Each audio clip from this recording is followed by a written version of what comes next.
ሰላም ቤተሰቦቼ እንዴት ናችሁ?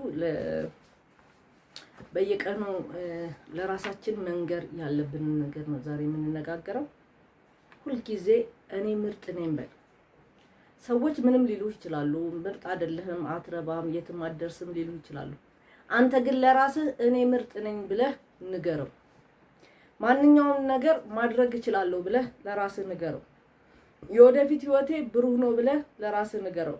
በየቀኑ እየተሻሻልኩ ነው ብለህ ለራስህ ነገር። ሰዎችን ተስፋ የሚያስቆርጣቸው ህይወታቸውን እንዲያጡ የሚያደርጋቸው በነገራችን ላይ ተስፋ ለራሳቸው ከሚነግሩት እኔ አልችልም፣ እኔ አይሳካልኝም፣ እኔ እንደዚህ ነኝ ብሎ የሚሉት ንግግር ነው። እሱን ደግሞ ከየት መሰላችሁ የሚያመጡት? ከሌሎች ሰዎች ናቸው። አንተ አትረባም፣ አንተ አትችልም፣ አንተ እንደዚህ አትልም የሚለውን ነገር ውስጣቸው ይገባና ውስጣቸው ደግሞ ለራሳቸው ይነግራቸዋል። ከዛ ካረባው ካልጠቀምኩ ምንም የተሻልኩ መሆን ካልቻልኩ ብለው ራሳቸው ላይ መጥፎ እርምጃ ይወስዳሉ ማለት ነው። ስለዚህ ለራስህ እነዚህ ነገሮች ትክክለኛ ነኝ የሚለውን ንግግሮች መናገር መቻል አለብን። ጠንክሬ እሰራለሁ፣ ምንም ሰበብ የለኝም፣ የተወለድኩበት ታላላቅ ነገርን ለመስራት ነው ለራሳችሁ መስደጉ። የሰዎችን አስተያየት እኔን አይለውጥም፣ እኔ ትክክል ከሆንኩ እኔ ትክክል ነኝ፣ ህይወቴ ውድ ናት።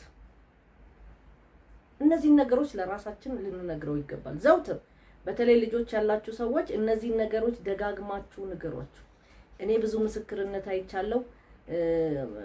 ባለፈው አንዲት ሴት ስትመሰክር ምን አለች መሰላችሁ? በጣም ሰነፍ ነኝ አለች። በጣም ሰነፍ ነኝ፣ 3-2 ምናምን ነው የማመጣው አለች። 3-2ን እያየ አባቴ ግን አንቺ ትችያለሽ፣ አንቺ ጎበዝ ነሽ ይለኝ ነበረ።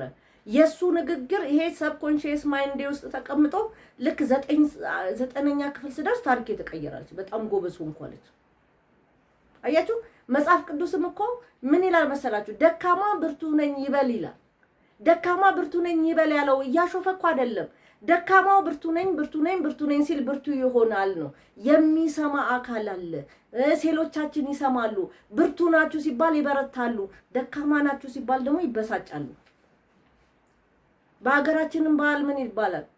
ቅን ተመኝ ቅን ታገኛለህ እኮ ይላል አይደለ? ታሪኩ ተረት እሱ አይደለም የሚለው?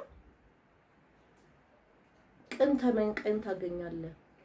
ስለዚህ ሁልጊዜ መልካም ነገር በመመኘት በላያችሁ ላይ መልካም ነገር ማለት በላያችሁ ላይ መልካም ነገር መመስከር ለምን ይጠቅማል መሰላችሁ? መልካምን ነገር እንድታገኙ ያደርጋል ማለት ነው።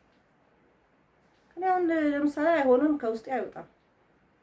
የማይሆን ነገር እንኳን ቢሆን እናሳካዋለን ነው የምላቸው ቢሮ ውስጥ ማለት ነው። አይ ራይል ይላል።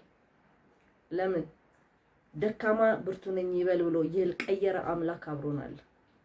እኛ ጋር የሚያስፈልግ የጠነከረ ማንነት፣ የጠነከረ ውስጣዊ ገጽታ ያስፈልጋል ማለት ነው። ቤተሰቦቼ ለዛሬ ያስኩት ይሄን ይመስላል። ላይክ፣ ሼር፣ ሰብስክራይብ እንድታደርጉ ተጋብዛችኋለሁ።